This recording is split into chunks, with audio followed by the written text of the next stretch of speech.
来镜头锁等来台湾，阁剩最后的10天就要来投票咯。国民党的内部分析因县市长的选情，甲新竹市、苗栗、台南甲高雄这4县市列为选情上界艰难的县市。若真有拼头、正竞争的战区，是基隆、桃园甲平湖。其他13个县市都较稳当、较无问题咯。这其中嘛包括着台北市在内。也毋过蒋万安讲哦，伊有完是战战兢兢、如履薄冰，都是真小心、真细致、真谨慎，甚至是带咧等，就算是到最后一刻，嘛唔敢来放松。应该蛮稳的吧？不能讲没有问题。台中跟高雄一样，都有县区跟市区的问题。14号暗时啊，国民党高雄市长候选人郭志温和立委江启臣，伫咧高雄美浓哪侪车队扫街哪卫生，煞无势力甲新立委讲出嘴。空气就歹嘞，市区空气就歹。这几天我们台中也不好。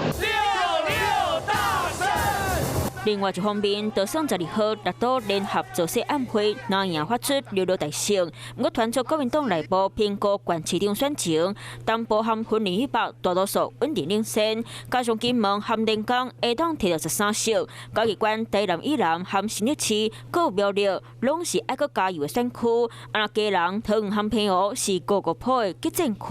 如果是沈慧虹当选那天晚上，以上会是柯建铭举着他的手说还给林智坚公道了，你能接受吗？如果今天是陈时中当选在那天晚上，蔡英文拿着他手举起来说还给高官公道了，你能接受吗？谁能赢民进党就投给他，好不好？全台湾4个府选的台北市前议员都抵政，会有选民弃保，不过就算去党内看作是有机会定上来执政。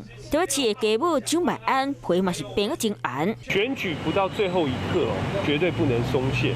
现在的态度就是战战兢兢，如履薄冰，不敢大意，毫不松懈。只是国民党主席朱立伦爆发出6度过半总是出16席，为了国民党达成这个目标，26号就会知。